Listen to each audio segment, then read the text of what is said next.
Assembly అభ్యర్థుల మూడో జాబితాపై ఆంధ్రప్రదేశ్ ముఖ్యమంత్రి వైఎస్ జగన్ కసరత్తు చేస్తున్నారు.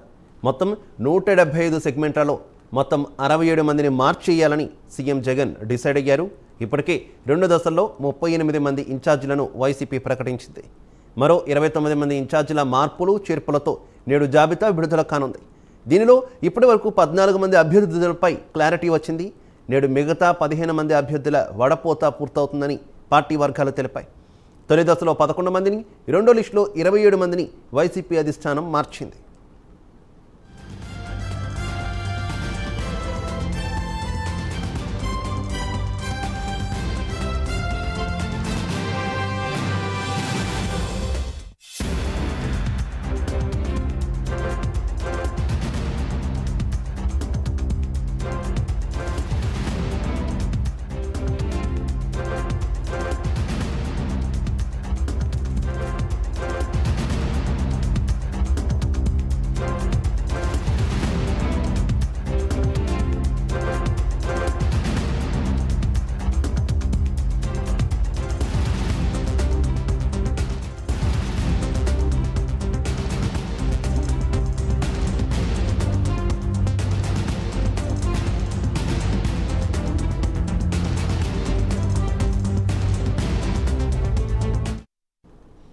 అసెంబ్లీ అభ్యర్థుల మూడో జాబితాపై ఆంధ్రప్రదేశ్ ముఖ్యమంత్రి వైఎస్ జగన్ కసరత్తు చేస్తున్నారు.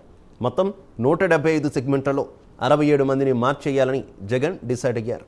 ఇప్పటికే 2 దశల్లో 38 మంది ఇన్ఛార్జీలను వైసీపీ ప్రకటించింది. మరో 29 మంది ఇన్ఛార్జీల మార్పులు చేర్పులతో నేడు జాబితా విడుదల కానుంది. దీనిలో ఇప్పటివరకు 14 మంది అభ్యర్థులపై క్లారిటీ వచ్చింది. నేడు మిగతా 15 మంది అభ్యర్థుల వడపోత పూర్తవుతుందని పార్టీ వర్గాలు తెలిపాయి. తొలి దశలో 11 మందిని, రెండో లిస్టులో 27 మందిని ఇప్పటికే వైసీపీ అధిష్టానం మార్చింది. ఇక ఇదే విషయానికి సంబంధించి మరింత సమాచారం మా కరెస్పాండెంట్ రాజేష్ అందిస్తారు. రాజేష్,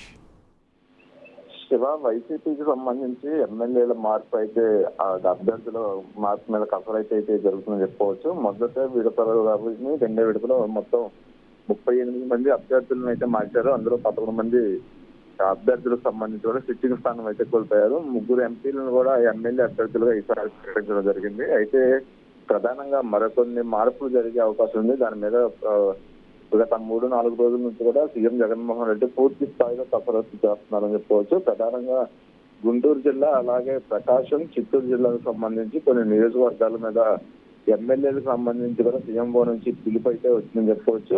వాళ్ళకి టికెట్ ఉందా లేదా, అక్కడ ఎలాంటి పరిస్థితులు ఉన్నాయి, అలాగే స్థానికంగా ఉన్న పరిస్థితులు కావచ్చు, అక్కడ క్యాస్ట్ ఈక్వేషన్స్ ఇవన్నీ వేసుకొని కూడా సీఎం జగన్మోహన్ రెడ్డి ఎమ్మెల్యే అభ్యర్థులకు సంబంధించి అయితే పూర్తిగా కూడా కసరత్తు అయితే చేస్తున్నారని చెప్పుకోవచ్చు. ఈ గత 3-4 రోజుల నుంచి కూడా అటు విజయనగరం పార్లమెంట్ కు సంబంధించిన పార్లమెంట్ మీద కావచ్చు, అలాగే ఉత్తరాంధ్రకు సంబంధించి వైవి సుబ్బారెడ్డితో కూడా సుదీర్ఘంగా పార్టీ రీజనల్ కోఆర్డినేషన్ ఆధ్వర్యంలో కూడా ఈ మార్పుల మీద కసరత్తు అయితే జరుగుతుందని చెప్పవచ్చు. కర్నూలు జిల్లాకు సంబంధించి కూడా డోన్ నియోజకవర్గం మీద సీఎం జగన్మోహన్ రెడ్డి సమీక్ష చేస్తున్నారు. అలాగే నందికొట్కూరుకు సంబంధించి కూడా గత 2-3 రోజుల నుంచి కూడా సీఎం జగన్మోహన్ రెడ్డి ఆ నియోజకవర్గం మీద కూడా ప్రజెంట్ ఉన్న పరిస్థితులు రెడ్డి అక్కడ ఇన్ఛార్జిగా ఉన్నారు. సో అక్కడ లోకల్ గా ఉన్న ఎమ్మెల్యే ఆర్డర్కి సంబంధించి కూడా కొంత వ్యతిరేకంగా కూడా ఈ 2 వర్గాల మధ్య కూడా వ్యతిరేక పరిస్థితులు ఉన్న నేపథ్యంలో కూడా పూర్తి స్థాయిలో అక్కడ ఉన్న పరిస్థితుల మీద కూడా సీఎం జగన్మోహన్ రెడ్డి అక్కడ ఇన్ఛార్జీలు కావచ్చు, అలాగే పార్టీ రీజనల్ కోఆర్డినేటర్ల ఆధ్వర్యంలో కూడా పూర్తిగా కూడా సమీక్ష చేస్తున్నారు. ఇక మార్కాపురం మీద కూడా ప్రత్యేకంగా దృష్టి పెట్టారని చెప్పుకోవచ్చు. అక్కడ ఎమ్మెల్యే నాగార్జున రెడ్డితో పాటు జిల్లా అధ్యక్షుడు వెంకటరెడ్డికి కూడా సీఎం నుంచి పిలుపొచ్చింది. దాని మీద కూడా ఒక క్లారిటీ వచ్చే అవకాశం ఉంది. ఇక విజయవాడకి సంబంధించి కూడా నిన్న వెల్లంపల్లిని పశ్చిమ నుంచి కూడా విజయవాడ సెంట్రల్ గా మార్చడం వల్ల అక్కడ మల్లాది విష్ణుకు సంబంధించి కూడా కొంత ఆయన వర్గం కూడా వ్యతిరేకిస్తున్న పరిస్థితి ఉంది. కొంత అసంతృప్తులు కూడా సీఎం జగన్మోహన్ రెడ్డి అయితే బొద్దుగిచ్చే ప్రయత్నం అయితే చేస్తున్నారు. ఇక పార్దర్శ హాల్కి సంబంధించి కూడా పెనుమలూరుకు సంబంధించి కూడా నిన్న మొన్న సీఎంకి అయితే సీఎంఓకి అయితే రావడం జరిగింది. అయితే కొంత అసంతృప్తిగానే ఉన్నారు సీఎంఓ వచ్చిన తర్వాత కూడా.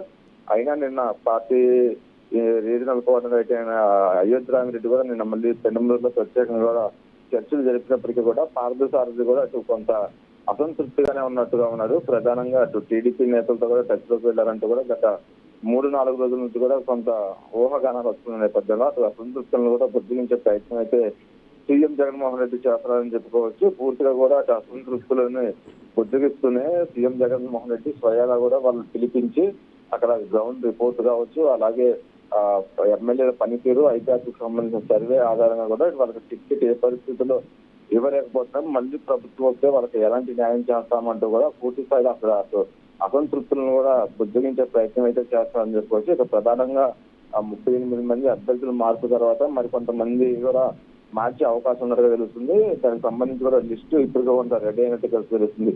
అయితే ఈసారి వచ్చే లిస్ట్ లో కూడా కొంత ఎంపీ అభ్యర్థులను ప్రధానంగా ఎమ్మెల్యే అభ్యర్థులుగా ఎక్కువ మందికి అవకాశం ఇచ్చే అవకాశం ఉన్నట్టుగా కూడా తెలుస్తుంది. పూర్తి సమాచారం సంబంధించి లిస్ట్ అనేది 1-2 రోజుల్లోనే పూర్తిగా రిలీజ్ చేసేసి సంక్రాంతికి ముందే లిస్టును ప్రకటించి పూర్తిగా సంక్రాంతినప్పటి నుంచి కూడా పూర్తి స్థాయిలో ప్రజల్లో ఊరికి వెళ్లే విధంగా కూడా సీఎం జగన్మోహన్ రెడ్డి ఒక రూట్ మ్యాప్ అయితే సిద్ధం చేస్తామని చెప్పుకోవచ్చు. ఈ లిస్టుకు సంబంధించి కూడా దాదాపు 25 మంది కూడా మూడో లిస్ట్ లో కూడా మార్పులు జరిగే అవకాశం అంటూ ఉన్నట్టుగా తెలుస్తుంది. ఆ లిస్టుకు సంబంధించి కూడా ఇవాళ కానీ రేపటి కానీ 1-2 రోజుల్లో పూర్తి క్లారిటీ వచ్చే అవకాశం ఉంది శివ.